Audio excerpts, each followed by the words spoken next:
Waalaikumsalam. Ya silakan duduk. Waalaikumsalam. Monggo duduk. Ya. Nah ini benar ya dengan Mas Eko kelas IPA 2. Ya betul. Nah sebelumnya kamu tenang dulu, nggak usah panik, nggak usah gimana-gimana. Ya.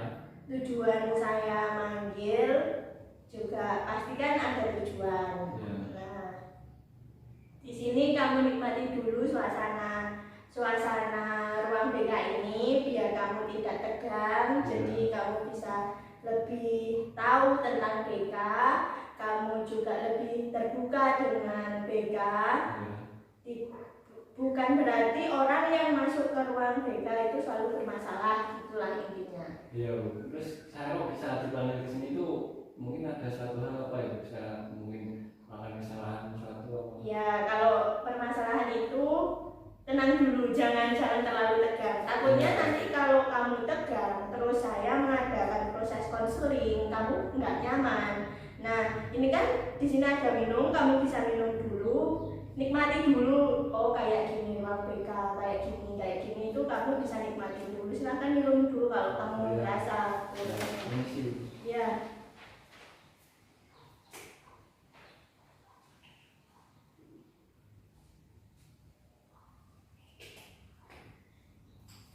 Sudah Bu. Gimana, sudah merasa tenang?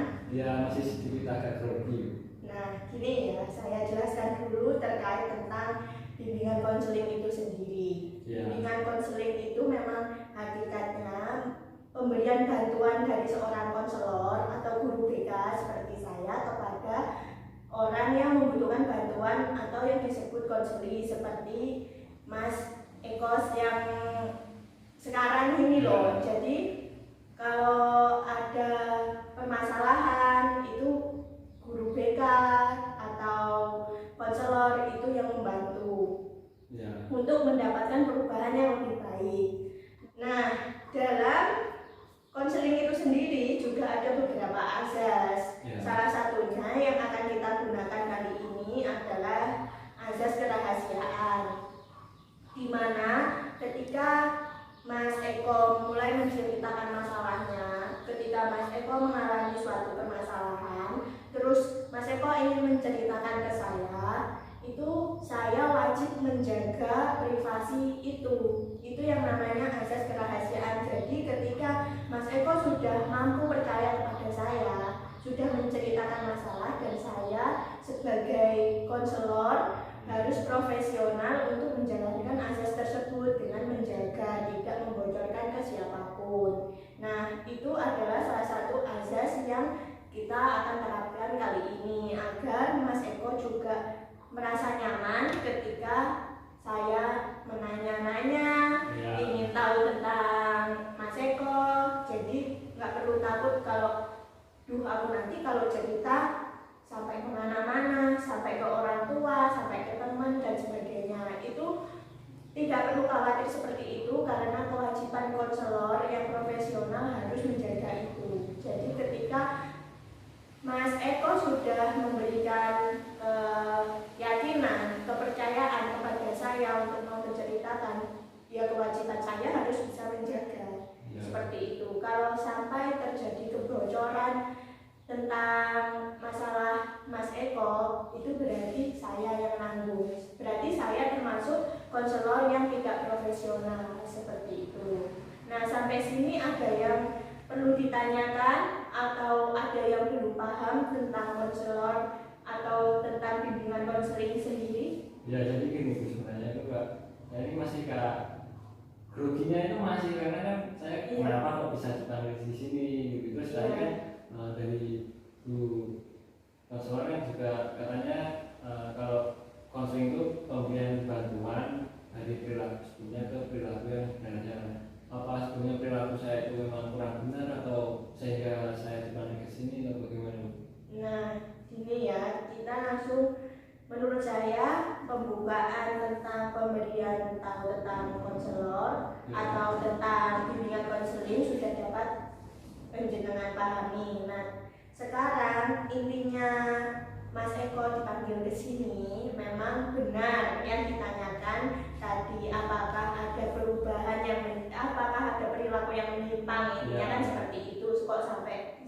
ini. Nah, saya memang beberapa ada laporan dari teman kelas Mas Eko, ada juga dari guru mata pelajaran lain yang mengajar di kelas Mas Eko bahwa Mas Eko itu sering tidur di kelas, datang terlambat. Terus saya lihat absensi memang ada, maksudnya memang hadir, jarang gitu loh alfanya. Cuma dilihat dari segi nilainya semakin hari semakin menurun. Otomatis kan bisa digarisbawahi bahwa benar masuk tapi ilmu yang didapat apa itu nggak tahu gitu loh kalau nilainya sampai turun. Nah, di situ saya mulai ingin tahu apa yang Mas Eko alami, apakah ada masalah kok sampai nilai akademik terganggu, terus sampai nilai-nilai turun. Benar masuk tapi kok kesannya nggak ada perubahan gitu, sedangkan namanya orang sekolah kan ke sekolahan biar pintar, nilainya kan dari hari ke hari biar naik. Nah, ini data Mas Eko nilainya makin hari makin turun. Terus kabar dari teman, dari guru yang mengajar juga sering tidur di kelas, sering datang terlambat. Terus dari segi fisik juga kurang seger, terlihat lesu, terlihat matanya merah. Apakah ada masalah di luar sekolah ataupun di dalam sekolah? Seperti itu. Saya mohon kerjasamanya yang enak. Jadi ketika sudah bisa menerangkan permasalahan apa yang dirasakan, coba terangkan, coba bicarakan gitu sama saya biar tahu intinya masalahnya itu apa gitu. Kok sampai kayak gini? Ya, sebenarnya kan kalau ingin bercerita itu saya masih takut Bu. Ya, menurut saya kan memang untuk cerita itu saya itu orangnya tertutup, kayak ingin kalau terbuka, terus apa yang saya alami terus ingin saya ceritakan kepada orang itu saya masih, menurut saya itu ya udahlah saya pendam sendiri aja gitu, belum ingin diceritakan dulu. Nah, jadi karena ini baru konseling yang pertama, saya akan membuat kontrak konseling dengan Mas Eko. Nah, mari kita sepakati karena tadi sudah dapat saya simpulkan bahwa saya belum mendapatkan kepercayaan Mas Eko. Maksudnya Mas Eko belum percaya dengan saya bahwa ketika Mas Eko ada masalah bisa cerita ke saya, tapi ternyata Mas Eko belum bisa cerita, berarti kan belum ada kepercayaan di antara kita. Ini juga baru konseling yang pertama. Setelah ini gimana kalau saya bikinkan kontrak konseling, apakah Mas Eko bersedia? Ya, enggak apa-apa. Nah, jadi gini ya, kita sepakati bersama, kita ketemu di jam istirahat seperti ini. Ya. Karena biar tidak mengganggu mata pelajaran yang lain. Terus ketika kalau saya masuk ke kelas, kan yang saya ajarkan bidang klasikal, jadi untuk satu kelas. Kalau ini kan masalah Mas Eko pribadi, jadi kita buat di jam luar pelajaran seperti saat istirahat ini. Nah, ketika membuat jadwal seperti ini, apakah Mas Eko sanggup untuk menghadiri terus? Maksudnya selama proses konseling ketika saya panggil, apakah selalu bersedia atau bisa gitu? Ya, bersedia. Oke, jadi kita sepakati konseling kali ini kita mulai dari saat jam istirahat seperti ini, di hari yang sama seperti ini, jam yang sama seperti ini, di minggu depan ya. Ketika saya membuat kontrak dengan Mas Eko seperti ini, terus minggu depan saya memanggil, berarti bersedia untuk mengikuti proses konseling. Ya, jadi proses konselingnya nggak cuma hari ini Bu? Iya, karena kalau sekarang dilihat dari sekarang saja, kalau ingin diselesaikan sekarang kan mana mungkin gitu. Sekarang Mas Eko sendiri saja belum bisa menceritakan kan. Kalau saya terlalu mengorek terlalu dalam, maksudnya saya kamu harus cerita kayak gitu kan nggak bisa juga. Jadi kita juga harus santai aja gitu loh, enaknya gimana. Terus Mas Eko mau cerita apa enggak itu balapan atau mau cerita Bu tapi agak nanti aja bagaimana itu saya ngikut ke Mas Eko. Jadi enaknya gimana biar gak saling terpaksa, jadi ada jalan keluar yang bisa kita ambil nanti di akhir konseling seperti itu.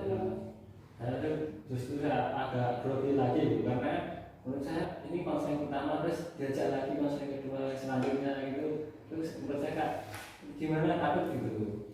Iya, tadi kan saya sudah menyampaikan di awal bahwa permasalahan kenapa kok sampai Mas Eko dipanggil, yaitu tadi perkaranya dari Mas Eko sering tidur di kelas, terus dari segi fisik kurang segar, terus dilihat lagi bener masuk tapi kok nilainya turun, terus selama di sekolah ngapain aja gitu loh, kok nggak ada perubahan, itu ada apa gitu. Nah saya menanyakan tentang itu.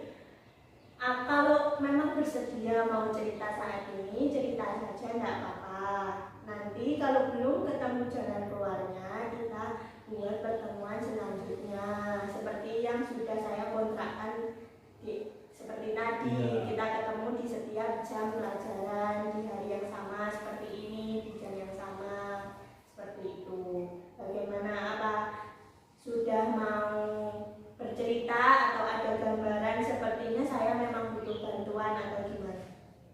Gini, kalau menurut saya itu perlu bantuan itu untuk saat ini saya rasa masih belum, karena menurut saya itu memang agak ada yang aneh di diri saya itu. Secara prestasi akademik saya memang orang tua suka komen saya kok nilai turun gitu, dan itu memang saya rasakan, cuma itu gimana ya, saya masih bersifat bodo amat ya gitu, karena saya memang ada permasalahan, cuma saya ingin menutupi dulu, nggak ingin cerita siapa gitu. Menurut saya permasalahan saya privasi saya gitu. Ya nggak apa-apa, kalau memang belum bisa bercerita ya nggak apa-apa. Jadi biar Mas Eko nggak mubazir ke sini, maksudnya sudah saya panggil tapi ternyata belum bisa cerita, ya nggak apa-apa, dinikmati aja dulu ruang BK seperti ini. Kalau ada yang ingin ditanyakan, intinya tadi kan sudah tahu dipanggil ke sini karena itu. Nah saya akan menunggu sampai kapan Mas Eko mau bercerita tentang hal itu, karena Mas Eko sadar nggak kalau itu masalah? Iya Bu, sebenarnya masalah saya tahu semakin saya tahu permasalahan saya itu kan, apalagi diperjelas sama Ibu tadi kalau misalnya prestasi saya kurang, terus saya memang sering terlambat di kelas, terus saya fisiknya agak lesu, itu memang saya rasakan. Namun kalau emang secara Bu Elmi memang bisa menjaga privasi saya, dan memang tadi kan juga dijelaskan asas-asasnya kalau di dalam proses konseling itu ada asas kerahasiaan. Mungkin secara untuk sudah saya pikirkan ini, bisalah saya cerita sedikit ke Ibu tentang apa yang sedang saya alami kayak gitu. Ya, kalau memang bisa ya nggak apa-apa, nggak harus, maksudnya nggak harus dipaksa gitu loh. Saya juga nggak akan memaksa. Kalau Mas Eko belum bisa menceritakan sepenuhnya, nggak masalah. Jadi ketika mau cerita sebisanya seberapa, ya ceritakan aja. Maksudnya nggak usah dipaksa. Saya juga nggak memaksa untuk menceritakan kamu harus menceritakan sekarang juga, kan enggak. Sekiranya Mas Eko, oh ini kayaknya saya bisa cerita sekarang, itu ya nggak apa-apa, ceritakan aja gitu. Ya jadi gini, misalkan saya mau bercerita nanti Bu ini bisa menjamin ya kalau saya itu nggak bakal di-PK gitu, kayak diskors atau gimana gitu. Iya, selagi di antara kita ada kerjasama yang bagus, maksudnya dari Mas Eko sendiri juga menyadari bahwa itu permasalahan, terus Mas Eko juga meyakini bahwa itu perlu ada perubahan yang lebih baik, Mas Eko juga sadar juga mau berubah, ya pasti nggak akan sampai mana-mana gitu loh. Tapi ketika saya sudah memberikan penjelasan, saya sudah memberikan proses konseling, tapi Mas Eko masih belum sadar bahwa itu permasalahan atau bahwa itu salah, pasti ada tindak lanjut, entah dari teman dekat untuk menyelidiki Mas Eko, entah dari orang tua, itu memang ada step by stepnya. Jadi nggak langsung kok anak ini bermasalah, si A bermasalah langsung panggilan orang tua, nggak seperti itu. Kadang-kadang kan juga ada bikin surat pernyataan, itu buat anak-anak yang kiranya biar jerah gitu loh. Maksudnya udah dikasih konseling dan kok masih gitu-gitu aja, dikasih surat pernyataan. Kalau surat pernyataan masih dilanggar juga baru panggilan orang tua, seperti itu. Nah saat ini kalau Mas Eko bisa diajak kerjasama dengan baik, mau berubah, tahu kalau itu masalah, ya pasti masalahnya sampai di sini saja sudah bisa selesai, seperti itu. Tapi ya masalah ini nggak akan selesai kalau Mas Eko sendiri nggak mau cerita, seperti itu. Ya sebenarnya tadi kalau saya ngomong cerita itu saya takutnya kalau orang tua saya dipanggil ke sini gitu, karena menurut saya kan jadi gini, ya udah saya cerita ya, menurut saya kan memang dirasa sudah aman, Bu ini juga bisa menjaga kerahasiaan dan sudah janji nggak bakal di BK ataupun di sekolah itu. Jadi sebenarnya kalau saya sering terlambat terus mata merah itu karena saya suka minum keras dulu. Nah itu kan secara tata sekolah kan untuk siswa kan dilarang minum minuman keras, terus apalagi saya pikir itu takut waktu awal itu kok saya di BK apa saya ketahuan kalau saya minum minuman keras sehingga dipanggil. Nah takutnya nanti juga panggilan orang tua saya itu kan menambah saya takut gitu untuk tambah mau cerita. Nah, sebenarnya kalau saya cerita ke guru BK sendiri kan biasanya memanggil siswa yang bermasalah gitu. Nah, kan saya rasa kan saya memang bermasalah, cuma kalau semakin dipanggil ke ruang BK kan justru ketakutan saya bertambah kayak gitu. Jadi kan saya ragu mau cerita nanti memang secara aman atau tidak, terus nanti panggilan orang tua atau tidak, itu saya takut. Jadi permasalahan saya sebenarnya itu saya suka minuman keras, sehingga kan biasanya saya minum itu malam hari, sehingga kan kalau pagi kan harus sekolah. Nah itu saya terlambat masuk sekolah, terus sehingga kan malamnya saya nggak tidur, sehingga waktu jam pelajaran itu saya tidur kayak gitu. Ya, baik. Saya sudah mulai bisa menerima. Maksudnya alasan-alasan itu masih bisa saya telaah. Nah, sekarang saya ingin bertanya, kalau Mas Eko mau berkenan menjawab, dari minum-minuman keras itu sendiri kan sudah tahu, sudah paham Mas Eko bahwa itu dilarang kan? Kayak anak sekolah pun sebenarnya belum boleh seperti itu, bahkan tua pun bahkan sampai kapanpun itu dilarang. Sama agama pun kan juga dilarang seperti itu. Nah kalau saya boleh tahu, kenapa kok sampai seperti itu gitu? Kan pasti ada sebabnya gitu loh. Ya sebabnya itu memang karena mungkin pergaulan saya yang salah itu, jadi kayak teman-teman itu ngajak ayo minum ini, terus memang kalau misal salah satu teman saya nggak ngajak, itu teman lain ngajak ayo minum, jadi kan saya keseringan minum, terus akhirnya saya juga kayak sekolah itu juga sering keganggu, sering lah itu tadi yang bilang nggak apa terlambat itu saya sering sekali gitu. Gini, kalau dari segi diajak saja, saya kira kayak nggak mungkin gitu. Gini, karena saya bilang nggak mungkin, kan bukan hanya Mas Eko yang memiliki masalah seperti ini, kakak kelas Mas Eko yang sudah lulus itu pun juga banyak gitu loh yang seperti ini. Itu ada yang sebab karena patah hati, ada ini, ada itu, gitu tuh pasti ada. Tapi kalau hanya sekedar diajak terus mau, sedangkan Mas Eko sendiri paham bahwa itu nggak boleh, itu rasanya kayak nggak mungkin gitu loh kalau nggak ada masalah di balik itu gitu, atau mungkin ada masalah keluarga terus sedang diajak ya wes ayo mumpung aku gini gitu loh. Nah di situ kalau Mas Eko bisa cerita dengan jujur, itu kita bakalan lebih mudah untuk mengambil jalan keluar untuk penyelesaian masalah Mas Eko ini. Tapi kalau masih berbelit-belit, maksudnya berbelit-belit masih belum percaya, kita juga susah gitu loh. Dan sekarang gini di logika, Mas Eko sudah paham bahwa itu nggak boleh, ya kan? Bahwa itu suatu masalah. Tapi hanya sekedar diajak saja kok mau, sedangkan itu tahu bahwa itu bukan hal yang baik gitu loh. Kok mau diajak bukan hal yang baik itu. Nah, di sini saya menganggap bahwa ada yang masih ditutup-tutupi seperti itu. Ya memang kalau ditutupi karena ada sebabnya. Sebenarnya gini, ada permasalahan dalam keluarga saya.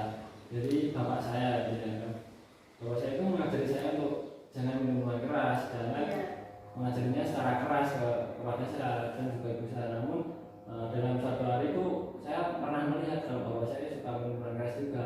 Sedangkan orang tua saja berperilaku suka minum keras, dan dia mengajarkan saya untuk tidak minum minuman keras. Nah, menurut saya itu kan omong kosong. Sedangkan kalau saya aja mengalami dan melakukan hal minum minuman keras, menurut saya itu juga nggak apa-apa lah. Orang tua saya aja minum, ya saya juga oke aja lah diajak teman gitu. Oh, jadi lebih ke orang tua ya. Jadi intinya ayahnya Mas Eko atau bapaknya Mas Eko bilang jangan seperti itu dengan nada yang tinggi. Tapi ternyata beliaunya sendiri juga gitu. Tidak ada unsur dari teman, maksudnya gini, kalau diajak nih, ayo Mas Eko minum gitu, terus Mas Ekonya sendiri ada penolakan, enggak mau, itu kan nggak boleh seandainya gitu. Itu apa ada nggak ejekan dari teman?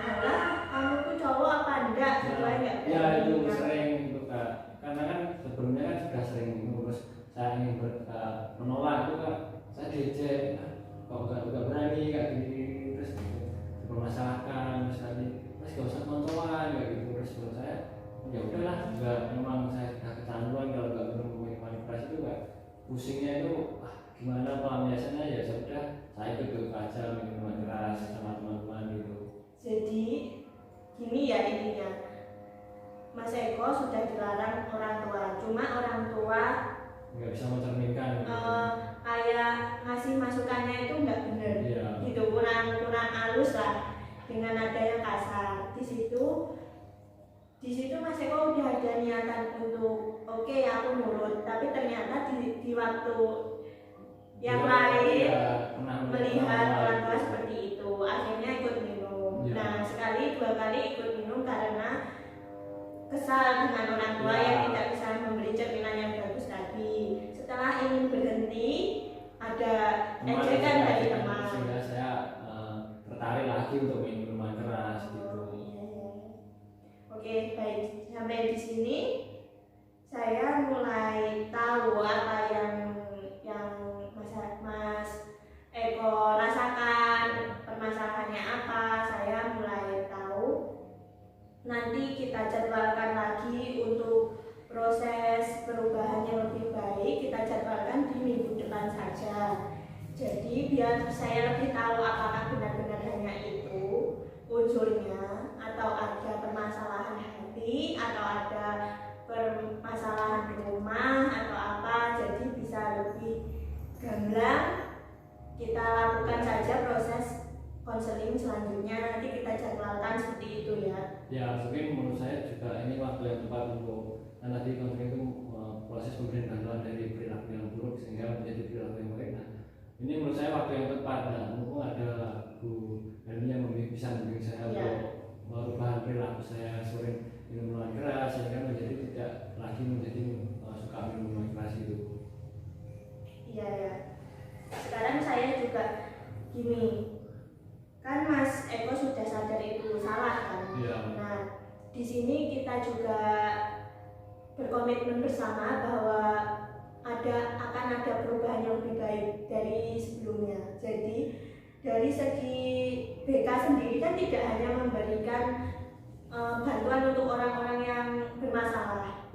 Di sini kan juga terkait dengan nilai-nilai. Dari masalah Mas Eko yang tadi akhirnya kan merambat ke nilai akademik Mas Eko kan. Nah, di sini kan saya juga bisa memberikan informasi tentang karir. Sedangkan kalau karirnya seperti ini, nanti kita bisa membahasnya di minggu selanjutnya seperti itu. Jadi memperbaiki diri sekalian memperbaiki nilai. Paham kan maksud saya? Nah, di situ Mas Eko sendiri mau apa tidak.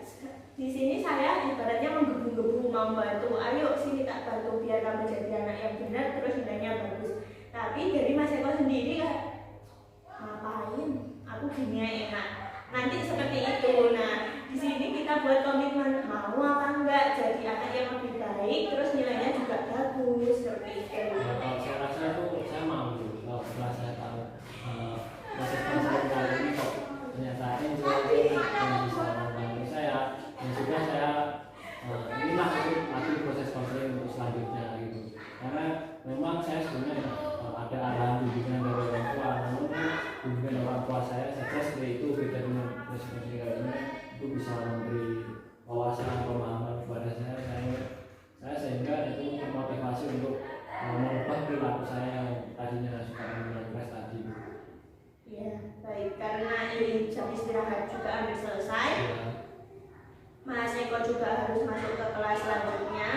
Saya kira pertemuan kali ini sudah cukup. Untuk pertemuan selanjutnya kita jadwalkan, nanti saya panggil lagi untuk melakukan perubahan-perubahan yang selanjutnya. Sampai di sini saya mulai paham permasalahan Mas Eko yang Mas Eko hadapi, dan Mas Eko juga sudah mau niat dari hati ingin menjadi anak yang lebih baik dengan nilai juga yang baik. Nah, kita lakukan itu di minggu depan seperti itu. Ya, saya ikut aja tuh ibu, mungkin ibu yang bisa menjadwalkan. Ya. Saya ikut aja, yang penting pas jam istirahat dengan pas jam mata baca kan nanti saya nggak bisa menghadiri. Iya, iya. Ya, karena ini sudah cukup, saya kira Mas Eko boleh kembali ke kelas. Ya, karena sudah masuk saya harus ikut pelajaran selanjutnya. Saya mohon permisi. Iya.